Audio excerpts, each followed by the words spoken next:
आज का समय पूरा अर्थव्यवस्था या अर्थशास्त्र पर टिका हुआ है। अर्थयुग कहें इस कलयुग को तो कोई बेमानी नहीं होगी, क्योंकि हर चीज आपके पास में, आपकी जो भी अर्थव्यवस्थाएं हैं वह सही हैं, अर्थव्यवस्थाएं आपकी सुचारू रूप से चलती आ रही हैं, तो कोई परेशानियां नहीं।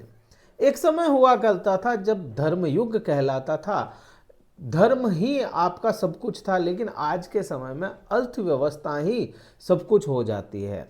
अर्थव्यवस्था, धर्म युग जब चलता था तब बृहस्पति या ज्ञान की बात होती थी, लेकिन आज का जो समय है इस समय में शुक्र और बुध की बात होती है। शुक्र और बुध ही आपके अर्थव्यवस्थाओं को सटीक रखते हैं। लग्जरीनेस शुक्र लेकर के आता है और बुध कम्युनिकेशन आपका सटीक रखता है, उसकी वजह से आपको लग्जरी दिलवा देता है शुक्र ग्रह। लेकिन ग्रहों की चाल देखिए या ग्रहों का जो गोचर करने की स्थितियां हैं अगर वह देखेंगे तो सूर्य से लगभग हमेशा ही बुध ग्रह अस्त से चलते हैं, क्योंकि बुध हमेशा सूर्य के सानिध्य में चलता है। शुक्र भी सूर्य के समीप ही चलता है। बुध के बाद में केवल एक शुक्र ग्रह ही है जो सूर्य के बहुत ज्यादा समीप चलता है, और सूर्य वह ग्रह हो जाता है जो किसी को भी अस्त कर देता है, सिवाय राहु और केतु के। सिवाय राहु केतु के सूर्य ग्रह सभी को अस्त करता है। शनिदेव इतने समय से अस्त चल रहे थे। बुध ग्रह का क्यों कहा? क्योंकि बुध ग्रह आपके राशि स्वामी, लग्न स्वामी होते हैं, और आपके लग्न स्वामी अस्त भी होंगे इस समय में। लेकिन अपन बात कर रहे हैं शनिदेव की। शनिदेव उदित हो रहे हैं, और यह उदय जो शनिदेव का होगा वह 16 मार्च को होगा। 16 मार्च को यह उदित होकर के आप पे क्या प्रभाव लाएंगे, या क्या शनि की जो रेल है वह स्पीड पकड़ेगी या नहीं पकड़ेगी, अगर उसकी बात करें। देखिए, शनिदेव अभी इस समय में उदित हो रहे हैं। आने वाले समय में शनिदेव अपने नक्षत्र को भी बदलेंगे। नक्षत्र को बदलने के बाद में शनिदेव वापस से वक्री भी होंगे। तो शनि के परिवर्तन आप पे प्रभाव लाते हैं। अब लोग कहते हैं शनिदेव, हाँ बिल्कुल सही बात है यह कि शनिदेव 30 साल में उसी राशि में घूम के आते हैं, 2.5 साल में वह एक राशि से दूसरी राशि में चले जाते हैं। लेकिन कोई भी एक राशि केवल एक राशि नहीं होती, नक्षत्रों का समूह होता है। जैसा कि मैंने पिछले वीडियोस में भी कई बार बताया, नक्षत्रों का समूह है। शनिदेव अस्त भी होते हैं, शनिदेव वक्री भी होते हैं, और वापस से मार्गी भी होते हैं, उदित भी होते हैं। तो उदित का जो प्रभाव आप पे रहेगा, आपके शनिदेव भाग्य भाव में उदित कर रहे हैं। उदय इनका पूर्व दिशा की ओर भाग्य भाव में संध्या समय के साथ होगा 16 मार्च को। और 16 मार्च को आपके भाग्य भाव के स्वामी खुद शनिदेव होने की वजह से आपको यहाँ पे भाग्य का साथ दिलाएंगे। एक चीज और है शनिदेव की, यहाँ पे शनिदेव देखो, जरूरी नहीं है कि आपके साथ में हमेशा ही अच्छा शनि करेंगे, और जरूरी नहीं है कि शनि आपके साथ में हमेशा ही बुरे करेंगे। ये आपके लग्न चार्ट पे भी निर्भर करता है शनिदेव आपके किस अवस्था में बैठे हैं, तो वह भी हो जाता है। दूसरा, शनि को क्या माना गया, कारक तत्व क्या है? एक तो शनिदेव कारक तत्व हो जाते हैं अपने न्याय के, न्याय व्यवस्थाएं सारी शनिदेव के पास होती हैं। दूसरा, शनिदेव दुख के भी कारक हैं। आपके जीवन में जितने भी दुख हैं उन सभी दुखों के कारक शनिदेव होते हैं। तो कोई भी ग्रह हो, देखिए आपके लिए अच्छे हो सकते हैं शनिदेव। इस देखेंगे मिथुन राशि के लिए तो शनिदेव बहुत अच्छे होते हैं, क्योंकि भाग्य भाव के स्वामी है। लेकिन दुख के स्वामी भी यही हैं, अष्टम भाव के भी स्वामी यही है। और दुखों का नैसर्गिक तौर पे अगर बात करोगे दुखों की, तो दुख व्यक्त करना, दुख सहन करना, यह सभी शनिदेव के हाथ है। कोई भी ग्रह अपना प्रभाव बदल सकता है, अपना व्यवहार बदल सकता है, लेकिन अपना स्वभाव नहीं बदलता। तो शनिदेव जहाँ भी होंगे, यहाँ पे बिल्कुल सटीकता है ये कि शनिदेव जहाँ भी होंगे आपको उस हाउस से, उससे रिलेटेड हाउस से पहले दुख ही देंगे, फिर वहां पे सुखों की बढ़ोतरियां करवाएंगे। पहले दुख देते हैं। अब यहाँ पे आपके 1 साल से ऊपर का समय हो गया, 1 साल से ज़्यादा हो गया भाग्य भाव में बैठे हुए, तो यहाँ पर लगभग वह समय जो दुखों का होता है वह तो निकल चुका। अब यहाँ पे भाग्य के साथ का समय है, और यही भाग्य का साथ आप भाग्य के साथ को कैसे डिफाइन करेंगे, कैसे इसको समझेंगे कि भाग्य साथ है, दे रहा है या नहीं दे रहा। क्योंकि राजयोग कई कुंडलियों में हमने देखे कि राजयोग होते हैं लेकिन वह इंप्लीमेंट नहीं हो पाते। भाग्य उदय है या नहीं है, इसको कैसे अपन समझें। आपको अगर आपकी इच्छा पूर्ति, आपके मन की कोई इच्छाएं वह पूरी हो रही है तो भाग्य आपका पूरा साथ दे रहा है। आप अपनी अवस्थाओं को देखें कि आप जिस अवस्था से थे उस अवस्था से बढ़ रहे हैं, ऊपर की तरफ रेशियो जा रहा है, तो भाग्य साथ दे रहा है।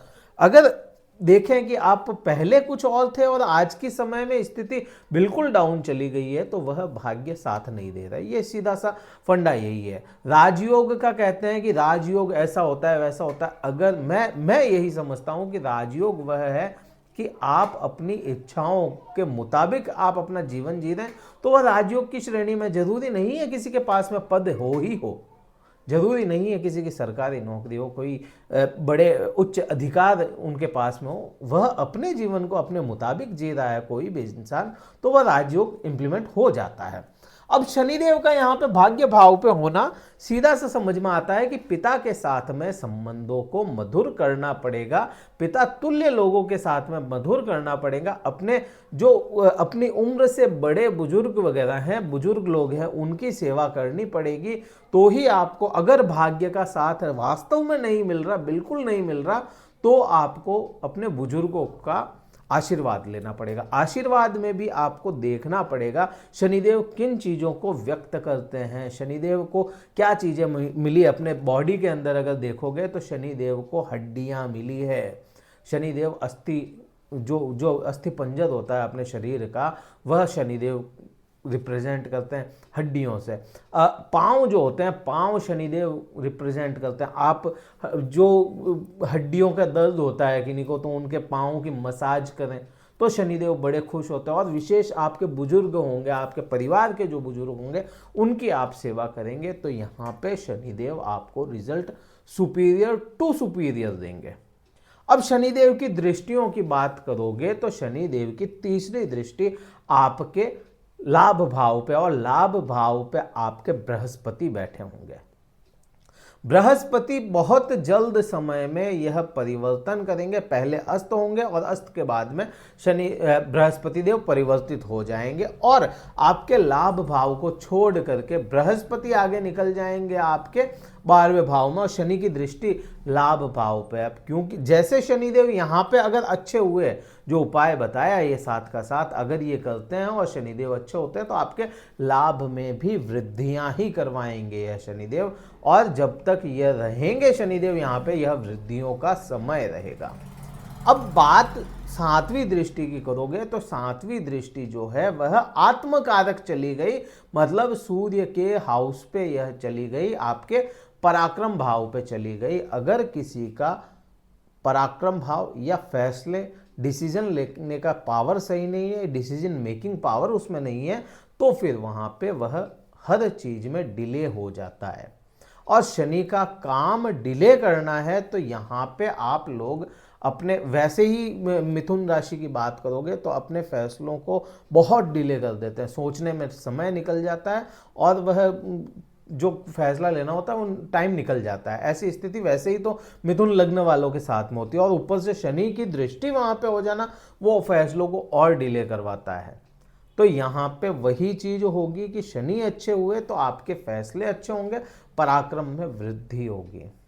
यहाँ पे अपने कजन्स जो होते हैं उनके साथ में संबंध अच्छे रखने पड़ेंगे। जो आपके बुआ, चाचा, ताया वगैरह के, मामा वगैरह के जो बच्चे होते हैं, भाई बहन होते हैं, कजन सिस्टर एंड ब्रदर्स होते हैं आपके, तो उनके साथ में आपको रिलेशन अच्छा करना पड़ेगा। तो फिर आपके पराक्रम भाव में वृद्धियां करवाएगा। हालांकि यह भाव आपके भाई बहनों से या कड़ी मेहनत का भाव है, और शनिदेव फिर भी कड़ी मेहनत के ही वो हो जाते हैं और डिले करने के कारक हैं। तो कजन ब्रदर सिस्टर जो होते हैं वह भी अपने शनि के कारक तत्व होते हैं, उनके साथ में ज़्यादा संबंध अच्छे होंगे, तो यहाँ पर दृष्टियों में वह भी ठीक करेंगे।